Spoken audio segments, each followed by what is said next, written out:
This man next to me is available. He's trained the last couple of days and come through and looked very good. So Scott's available. Ryan Jack won't make it tomorrow.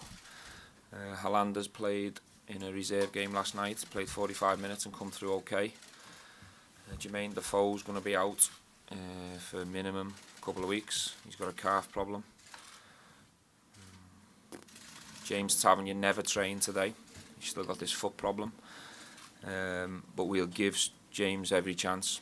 We'll wait till the last minute on James and we'll go from there. How excited are you about this last 16 tie tomorrow night? Yeah, very excited. I think it's a fantastic game for myself, the players and our supporters, and I think together we've earned this chance and we've earned the right. We've done ever so well since the first qualifying round. We're the only team left in it from that stage, so of course we're very excited and really looking forward to the game. Do you have to take advantage of having this crowd behind you in the first leg? Yeah, always. I think the crowd will definitely be with us. I think they really appreciate the work and the effort that's gone in to get us to this stage. These were the nights that they wanted when I first come in the door, is the pride back amongst the European competition. And the players have earned that, so I'm sure the fans are going to be right behind us and we're certainly going to need them. Stephen, can I get your reaction to the return leg being played behind closed doors next week? I'm not delighted about it, that's for sure, because I think football's all about atmospheres and supporters and people getting the opportunity to go and follow the team, and especially when you're at this stage of a competition. I know how excited our own supporters are, so for both clubs it's not an ideal situation, but it is what it is. We've all got to follow medical or the experts in this situation and do what we're told. Have you played in a match behind closed doors before? Not a professional game, I don't think. Not off the top of my head. I've obviously played in a lot of reserve games where there's very little people in the crowd, and I've also played in like bounce games, for example, at Anfield or on an international break where a team comes in and you play 11v11, and you know, it's not what you look forward to really as a player. You know, part of being a footballer is the experience of playing in great atmospheres with fans behind you. But we all have to accept the rules. I don't think we've had official confirmation on this just yet from our end, but it's certainly looking likely that it is going to be the case. What do you say to the Rangers fans, because they obviously travel in the numbers they have throughout this competition, that do still want to or do still attempt to go there, whether they're getting into the stadium or not? Well, I'm no expert in terms of giving advice out in this situation. I think it's a very unique situation that I've never faced before, and I'm sure the fans will do what they want to do. So I'm not really sure what message to give them really. If they decide they've already paid for flights and booked flights and they want to go and support the team in any way, shape or form, I'll go with that. Stephen, how has the spread of this coronavirus disrupted your preparations, not only for this game but also the leg next week as well? Well, so far it hasn't really. We've had a couple of meetings with our own medical team. We've also had to attend some meetings to do with the SFA on the coronavirus, and we're basically just following medical instructions. But in terms of our preparation on the pitch and the tactical side of it, there has been no impact as of yet.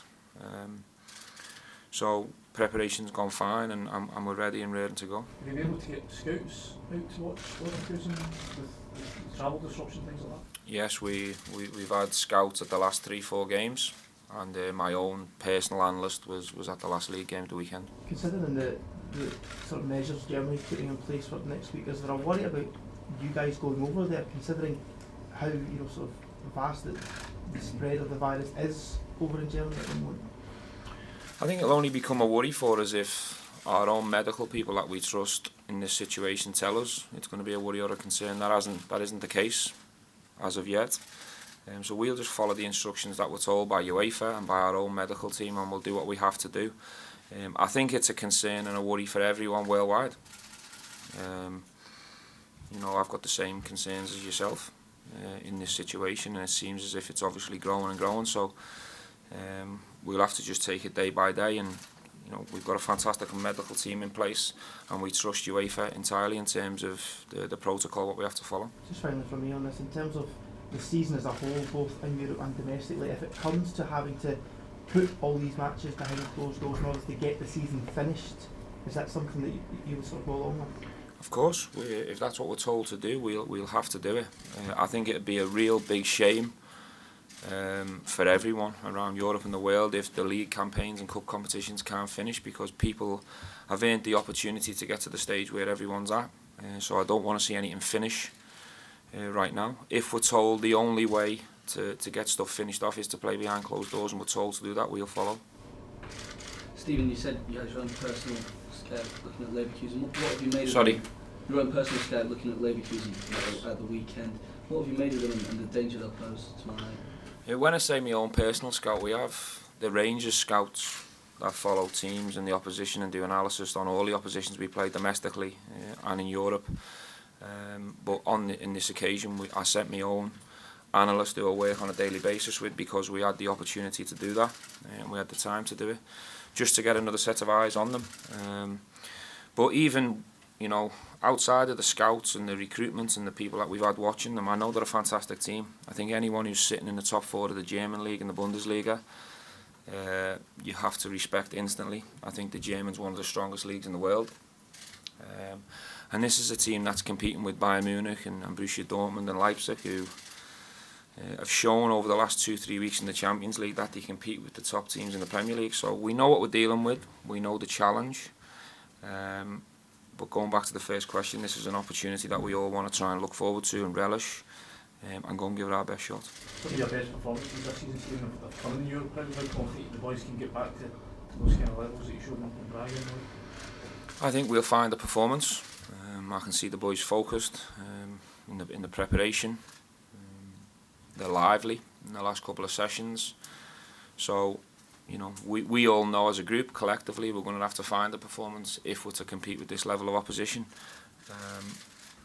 But sometimes it takes an opposition like this to roll in to find your best, and let's hope that's the case. Stephen, you said 7 days ago after the defeat to Hamilton that you felt flat. How do you feel now, 7 days on? Yeah, but 10 days ago I felt on top of the world. I felt awesome, and I felt so proud of my team because they just knocked Braga out of the competition. And if you've done your own work like I've done my own work, I think Braga have lost 2 in 13 and they've just sold the manager for 8.5 million. So that's what happens when you're a manager. Some games and performances and results make you feel a little bit down and flat, and you've got to bounce back from them. And some performances make you feel incredible, and you've got to try and pull yourself back and stay balanced. I'm not perfect at that just yet, but it's certainly an area of my game that I'm going to try and improve. There's been a lot made about those highs and lows for Europe, for domestic form. Do you notice a difference in the players going into these European games? I have on certain days, in certain situations. And I think we're here to talk about this game, and I definitely see a focus and a determination to go and put a real good proud show on for our fans. When these fans are behind us in this stadium and we can find that level, we're a good team. We're a good team. So we believe we can compete with anyone that rolls in here. And you had your first experience of VAR over in Braga. Can I just get your thoughts on how you thought that worked? Well, we haven't had any issues so far. In terms of us personally, I think the VAR and the both games against Braga went pretty smooth for the officials and us. We're pleased that it's in place because you see a game domestically at the weekend again where a blatant penalty is being missed. Over these both 290 minutes for both teams, it'll be the outcome won't be decided on situations that happen in the game, which is great for both teams. Scott, can I just ask how you feel about going over there and playing the away tie behind closed doors as a player? Similar to the gaffer's feelings on it, I think when you play football you want to play in front of people, but overall kind of focus on it is you need to try and win the game. The focus, the challenge doesn't make any difference. We're going to need a big performance like a Braga performance, whether there's people in the stadium or not, but of course if that happens and it's official, then we feel sorry for our fans because through the whole competition last season and this season they've followed his numbers. And I guess for you guys as players, you've played so well to get to this stage in the competition. You want those special atmospheres, you want those special nights, don't you? Of course, and Germany's very well known as for the atmosphere. So it was one we were looking forward to. But of course, the bigger picture is people's health, and the people that are in a far bigger picture for us, then they take the necessary treatment on it, and us as players just need to go out and play football. It's a bit of a strange week in terms of the Old Firm games coming up on Sunday, but there doesn't even seem to be a lot of focus because this is such an important game. Is that almost a blessing in disguise that you can just focus on tomorrow night? I think it can be at times. For us, throughout the whole season, and particularly since the staff has came in, it's always been that one game mentality. So I think we'd be naive to overlook this sort of opposition and this sort of stage in this competition. So I think if you think in the next game, then you're going to come in for a tough night. So of course it takes the focus off that game, and after Thursday night, Friday morning, we start looking at the next game. Because earlier on last season in Europe, I think the manager repeated that you had to believe you could hurt teams. It now seems that you do have that belief. Is that what the squad see as well? Certainly. I think if you look at the Braga performances and as the two games, I think we deserve to be in this on merit. I think the two performances were, particularly the last half an hour, obviously here, getting the 3 goals and going after them, and then a completely different performance over there when we were compact and contained them for the large periods of the game, and Ryan scores his goal. So we're going to need that sort of belief, that sort of structure within this if we're going to go any further. Scott, do you view this as a step up from any of the previous opposition you've faced this season? I think very similar. I think if you're looking at the sort of leagues that they play in and the calibre of players that they come up against on a weekly basis, then you'd probably say that the Germans are, that sort of league is a far better league. But we don't take any opposition lightly, particularly the Portuguese. When Braga, they were in a rich vein of form coming into the game, so we knew we were up against it. And likewise with Leverkusen, we know exactly what we're up against here. We've done some homework. Hopefully we know how to hurt them, but we know how they can hurt us. So as I say, we've done our homework and we're looking forward to this game. Scott, what is it about the European games that's brought it best in the team?